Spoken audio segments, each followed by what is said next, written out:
Hello students, this is Priyanka Agarwal. आज का हमारा टॉपिक है electric field due to electric dipole. विद्युत द्विध्रुव के कारण उत्पन्न विद्युत क्षेत्र।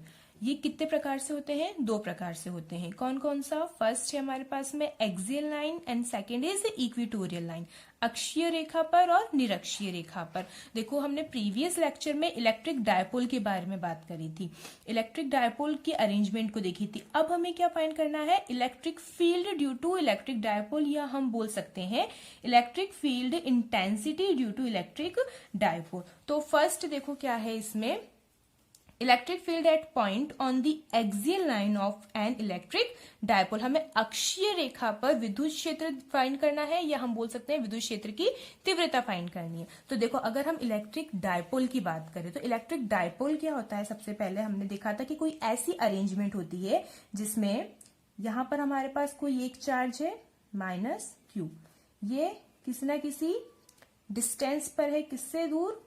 प्लस क्यू चार्ज पर। ठीक है, इनका क्या है? कोई ना कोई एक सेंटर पॉइंट होगा, और सेंटर पॉइंट को हम नाम दे देते हैं O। और ये दोनों जो चार्जेस हैं ये एक दूसरे से कितनी दूरी पर है? 2a दूरी पर है। तो ये जो हमारा पूरा अरेंजमेंट था, ये अरेंजमेंट क्या था हमारे पास में? इलेक्ट्रिक डायपोल, विद्युत द्विध्रुव। अब हमें क्या फाइंड करना है? हमने यहां पर एक्सियल लाइन है तो कोई भी अक्षीय रेखा पर एक पॉइंट लिया है, उसे हमने नाम दे दिया P। एक पॉइंट लिया है, उसको क्या नाम दे दिया? P। अब इस P पॉइंट पर हमें इलेक्ट्रिक फील्ड फाइंड करना है इस इलेक्ट्रिक डायपोल से। तो इलेक्ट्रिक डायपोल से अगर हमें P पर इलेक्ट्रिक फील्ड फाइंड करना है तो देखो, सबसे पहले तो हमें ये पता होना चाहिए कि जो ये हमारा पॉइंट है ये इस इलेक्ट्रिक डायपोल से कितनी दूरी पर है, या इनके बीच की डिस्टेंस क्या है। तो देखो, अब हमारे पास ये क्वेश्चन आता है कि हम लोग डिस्टेंस कहां से ले, प्लस क्यू चार्ज से ले या माइनस क्यू चार्ज से ले, क्योंकि डायपोल के अंदर तो दो चार्जेस होते हैं और ये दोनों ही चार्जेस से किसी ना किसी दूरी पर होगी। तो हम क्या करते हैं, जो हमने ये सेंटर पॉइंट लिया है ना, यहां से हम इसकी क्या करते हैं? डिस्टेंस लेते हैं। तो यहां जो इसका सेंटर पॉइंट है, यहां से पी पॉइंट की जो डिस्टेंस है ये हमने ली है आर। क्या ली है? आर। डायग्राम बहुत अच्छे से समझना, अगर आपको डायग्राम समझ में आ गया तो आप लोग डेरिवेशन बहुत इजीली समझ जाओगे। तो हमारे पास में सेंटर पॉइंट से जो हमने जिस पॉइंट पर हमें इलेक्ट्रिक फील्ड फाइंड करना है उसके बीच की डिस्टेंस क्या है? आर ली है। ओके, इतनी बात हो गई है। अच्छा, अगर ये आर है हमारे पास में तो सेंटर पॉइंट के पहले इतनी ए और यहां तक भी कितनी हो जाएगी? ए। ये तो आप समझ गए होंगे, 2a का मतलब ये है। अब हमें प्लस क्यू के लिए भी फाइंड करनी है और माइनस क्यू के लिए भी फाइंड करनी है। तो पहले देखो बच्चों, हम लोग प्लस क्यू के लिए फाइंड करेंगे। प्लस क्यू के लिए फाइंड करने के लिए एक चीज हमेशा याद रखना, हम जो ये पॉइंट लेते हैं ना जिस पर हमें इलेक्ट्रिक फील्ड फाइंड करना है, हम ये हमेशा सपोज करते हैं या हम मान लेते हैं कि यहां पर हमेशा क्या होता है? कोई भी टेस्ट चार्ज, क्यू नॉट ले लेते हैं हम टेस्ट चार्ज, और टेस्ट चार्ज हमेशा क्या होता है? पॉजिटिव होता है। हमेशा टेस्ट चार्ज क्या होता है? पॉजिटिव होता है। ये आप लोग मान के ही चलना, बिल्कुल कंफ्यूज मत होना। अब देखो, अगर ये हमारे पास में पॉजिटिव टेस्ट चार्ज है तो मेरा ये जो वाला जो चार्ज है पॉजिटिव, ये क्या करेगा? इसको रिपेल करेगा, ऑब्वियसली रिपेल करेगा। और हमने इलेक्ट्रिक फील्ड इंटेंसिटी की भी बात करी थी कि अगर पॉइंट हमारा जो होता है ये चार्ज के पास में होता है तो इंटेंसिटी क्या होती है? ज्यादा होती है। तो ये पी पॉइंट प्लस क्यू के क्या है? पास में है, और माइनस क्यू से क्या है? दूर है। प्लस क्यू के पास में है तो यहां पर जो इलेक्ट्रिक फील्ड आएगा वो इतना आएगा। सपोज हमने उसको नाम दे दिया है E1। ये हमारा E1 किसके कारण है? Q1 के कारण से, या हम कह सकते हैं प्लस क्यू के कारण से हमारा क्या है? इलेक्ट्रिक फील्ड आ गया E1। ओके, अब अगर हम बात करें इस माइनस क्यू चार्ज की, तो माइनस क्यू चार्ज क्या होगा? देखो, ये हमारा पी पॉइंट से दूर है, मतलब कि यहाँ पर जो इलेक्ट्रिक फील्ड इंटेंसिटी होगी, जो विद्युत क्षेत्र तीव्रता है, वो क्या होगी? कम हो जाएगी। कम होने से क्या होगा? जितनी इसने इतनी दूरी पर यहाँ पर विद्युत क्षेत्र प्राप्त किया है, तो यहाँ पर इतनी दूरी पर ना होकर क्या होगा? थोड़ी सी कम डिस्टेंस पर होगा। और ये माइनस है तो पॉजिटिव एंड नेगेटिव दूसरे को आपस में क्या करेंगे? अट्रैक्ट करेंगे हमारे पास। तो यहाँ पर इसका हो जाएगा ये E2। ठीक है, तो जो E1 थी इसकी डायरेक्शन हमारी क्या आई थी? हम बोल सकते हैं अलोंग OP आई थी। और अगर हम E2 की डायरेक्शन बोलेंगे तो क्या बोलेंगे? PO बोलेंगे। बस इसमें डायरेक्शन में चेंजेस है जो याद रखना। तो ये तो हमारा हो गया एक्सियल लाइन का डायग्राम। बहुत इंपॉर्टेंट है, अभी भी कह रही हूं, अच्छे से समझना। अब देखो, सबसे पहले अगर हम बात करते हैं किसकी, E1 की, इलेक्ट्रिक फील्ड ई पर। अच्छा, हमने इलेक्ट्रिक फील्ड की जो हमारा फॉर्मूला था वो तो हमने पढ़ ही लिया था कि E इक्वल्स टू क्या होता है हमारे पास में, K Q upon R square. इसमें तो किसी को कोई डाउट है ही नहीं कि हम E ऐसे ही फाइंड करते हैं, है ना। अब देखो, अगर मुझे E1 की बात करनी है तो मैं यहाँ क्या लिखूंगी, E1 इक्वल्स टू, E1 किसके लिए है, प्लस Q चार्जेस के लिए है। K की वैल्यू 1/4 पाई एप्सिलॉन नॉट, अब Q अपॉन, अब हमारे पास बात आती है R स्क्वायर, ये क्या होता है, डिस्टेंस होता है। तो अब मुझे ये बताओ, ये जो प्लस का Q था ये इस पॉइंट से कितनी डिस्टेंस पर, ये वाली डिस्टेंस आएगी इनकी, तो ये डिस्टेंस क्या आ जाएगी हमारे पास में, R माइनस ए। क्या आ जाएगी, R, पूरा R है और इधर A है तो R माइनस ए का स्क्वायर। आई समझ में, ये हो जाएगी इक्वेशन नंबर 1।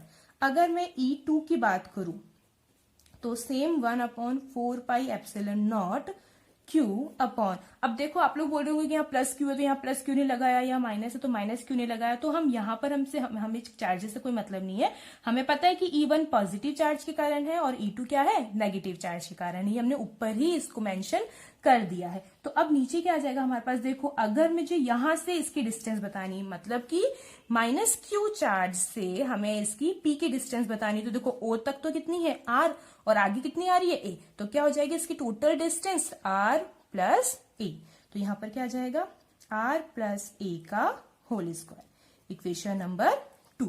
तो समझ आइए आपको E1 और E2। अब हम लोग क्या करेंगे, हमें पता है कि हमें टोटल इलेक्ट्रिक फील्ड फाइंड करना है। तो अगर हम टोटल इलेक्ट्रिक फील्ड की बात करें तो हमें पता है भाई E इक्वल्स होता है E1 प्लस E2, ये तो हमें पता है। बट अब यहां देखो हमारा जो E2 चार्ज है, E2 इलेक्ट्रिक फील्ड है, वो कौन से चार्ज के कारण है, माइनस चार्ज के कारण है। अगर माइनस चार्ज के कारण है तो यहां पर हम लोग जब इसका टोटल इलेक्ट्रिक फील्ड फाइंड करेंगे तो क्या हो जाएगा हमारे पास में 1/4 pi epsilon not Q upon R minus A का होल स्क्वायर। अब E2 हमारे पास माइनस के कारण है तो हम यहाँ पर क्या लगाएंगे बीच में, माइनस, ठीक है। तो हम यहाँ पर ऐसे भी बोल सकते हैं कि vector E equals to E Q, ये हमने प्लस के लिए लिया था ना, और यहाँ पर क्या आ जाएगा, EQ हमने माइनस के लिए लिया था। या हम प्लस लगाकर यहाँ पर इसको कैसे बता सकते हैं, ये माइनस चार्ज के लिए। तो यहाँ पर हमारे पास क्या साइन आएगा, माइनस का। 1/4 pi epsilon not Q upon R plus A का होल स्क्वायर। अब वैल्यूज पुट करने के बाद में हम लोग क्या करेंगे, इसको सॉल्व करेंगे। तो देखो कॉमन चीजें क्या आ रही है, 1/4 पाई एप्सिलॉन नॉट, Q भी हमारा कॉमन है तो हमारे ब्रैकेट्स में क्या रह गए हैं, 1/R माइनस ए का whole square minus 1/R plus A का होल स्क्वायर। ये हमारा आ जाएगा E फाइंड करने के लिए। तो इसको आगे कैसे सॉल्व करेंगे हम लोग, देखो 1/4 pi epsilon not and Q तो एज इट इज रहेगा। हम यहाँ पे क्या लेंगे, एलसीएम लेंगे। तो एलसीएम आपको सबको लेना आता ही होगा। प्रोसेस क्या है, R माइनस ए का whole square, R plus A का होल स्क्वायर, और ऊपर क्या आ जाएगा, R प्लस ए का whole square minus R minus A का होल स्क्वायर। अब आगे कैसे सोल्व करेंगे, ये A प्लस बी का होल स्क्वायर हो जाएगा, ये A माइनस बी का होल स्क्वायर हो जाएगा। तो हम अगर इसको सोल्व करके लिखेंगे तो कुछ इस तरीके से आ जाएगा, ये vector E equals to 1/4 pi epsilon naught और Q, ये तो हमारी कॉमन चीज आ गई थी।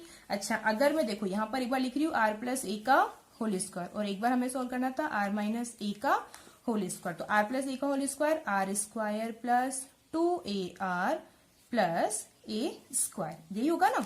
और अगर हम माइनस की बात करेंगे तो ये हो जाएगा R square minus 2AR plus ए स्क्वायर। क्लियर है यहाँ तक, अपॉन। अब देखो हमारे वहां पर अपॉन में क्या था, R minus A, R minus A का होल स्क्वायर और R प्लस ए का होल स्क्वायर, यही था ना हमारे पास में पीछे। तो हम यहाँ पर क्या लिख सकते हैं, देखो यहाँ पर दोनों पर स्क्वायर आ रहा है, क्या आ रहा है, दोनों पर स्क्वायर आ रहा है। तो हम लोग इसको ऐसा नहीं लिख सकते, R माइनस ए R प्लस ए, इनको क्या कर दिया हमने, साथ में रख दिया और इन पर क्या लगा दिया, होल स्क्वायर। आ सकता है ना ऐसे, तो हमने यहाँ पर बस यही किया है। अब देखो क्या होगा, अगर हम वेक्टर E की बात करें तो vector E equals to 1/4 pi epsilon not Q, हम इसके ब्रैकेट्स ओपन करेंगे तो R square plus 2AR plus A square minus r square minus minus plus 2ar and minus plus minus a square upon में देखो a plus b और a minus b किसका formula होता है a square minus b square का। तो ये आ जाएगा हमारा इस फॉर्म में। ठीक है, समझ में आ रहा है यहां तक। अब देखो क्या होगा 1/4πε0 q। क्या क्या चीजें हमारे पास कैंसिल आउट हो रही है, तो देखो आर स्क्वायर से आर स्क्वायर कैंसिल हो रहा है, ए स्क्वायर से ए स्क्वायर कैंसिल हो रहा है, तो बचा क्या हमारे पास में 4ar अपॉन यहां पर क्या हो जाएगा r square minus a square का होल स्क्वायर, ये हमारे पास रह रहा है। अब यहाँ पे एक चीज आ जाती है कि जो हमारा आर और ए है इसमें क्या होता है ना, जो ए होता है ए को हम क्या लेते हैं कि आर जो है हमारा r is very very greater than two a, r बहुत ज्यादा है हमारा ए से, तो मतलब ए को हमको क्या मानना पड़ेगा नेग्लिजिबल मानना पड़ेगा, नगण्य मानना पड़ेगा। तो हम यहाँ पर क्या बोलेंगे ए स्क्वायर कैन कंसीडर नेग्लिजिबल, ये क्या कंसीडर हो जाएगी नेग्लिजिबल कंसीडर हो जाएगी, इट मीन्स नगण्य हो जाएगी, ए की वैल्यू क्या हो जाएगी 0 हो जाएगी, किसके कंपेयरिंग में आर के कंपेयरिंग में। ठीक है, यहाँ लिखा कंपेयरिंग टू आर। ओके, तो इससे क्या हो जाएगा हमारे पास में vector E equals to 1/4πε0 q 4ar upon, जब ए स्क्वायर क्या हो गया पूरा ही हमारे पास में नगण्य हो गया, तो बचेगा क्या आर स्क्वायर का स्क्वायर क्या हो जाएगा आर की पावर 4। तो समझ आ रहा है यहाँ पर आर की पावर 4। अब क्या होगा देखो वेक्टर ई इक्वल्स टू, ध्यान से देखना 1/4πε0 q, यहां पर मेरे पास में क्या है 4a, आर से एक आर में कैंसिल कर दो तो नीचे क्या बचेगा मेरे पास में आर क्यूब रह जाएगा। ओके, अब आपने एक और चीज पढ़ी है 2aq, ये क्या होता है p होता है ना, 2aq इक्वल्स टू p। अच्छा 2aq अगर इक्वल्स टू p होता है हमारे पास में, तो हम यहाँ बात करेंगे तो क्या आ जाएगा वेक्टर e इक्वल्स टू, अब देखो यहाँ पर है 4aq, क्या है 4aq, तो 4aq को मैं क्या लिख सकती हूँ 2aq इंटू 2 लिख सकती हूँ ना। तो यहाँ पर मैं चलो एक बार ऐसे नॉर्मली आपको बता देती हूँ 4πε0 r क्यूब, हम इसको क्या लिखेंगे 2 into 2aq upon 4πε0 r cube. ये मैंने क्यों अलग अलग किया ताकि इसकी जगह हम क्या यूज कर सके वेक्टर p यूज कर सके। ओके, तो vector e equals to 2 vector p upon 4πε0 r cube. ये जो आता है हमारे पास में, ये हमारे पास में इसका परिणामी रूप आ जाता है, हम कहते हैं इसका मैग्नीट्यूड वाला फॉर्म आ जाता है, किसका इलेक्ट्रिक फील्ड का आ जाता है। अब देखो अगर हम यहाँ पर बात करें तो क्या होता है कि इलेक्ट्रिक फील्ड और ये P मतलब होता है हमारा इलेक्ट्रिक डायपोल, बट हमने कल तो पढ़ा था कि इलेक्ट्रिक फील्ड की डायरेक्शन होती है प्लस से माइनस और डायपोल की डायरेक्शन होती है माइनस टू प्लस। तो ये कैसे पॉसिबल है, तो यहाँ पर यही बात आती है हमारी कि इन, या हम कह सकते हैं ऑन एक्सियल लाइन, हम क्या बोल सकते हैं on axial line the direction of electric field is along the electric dipole moment.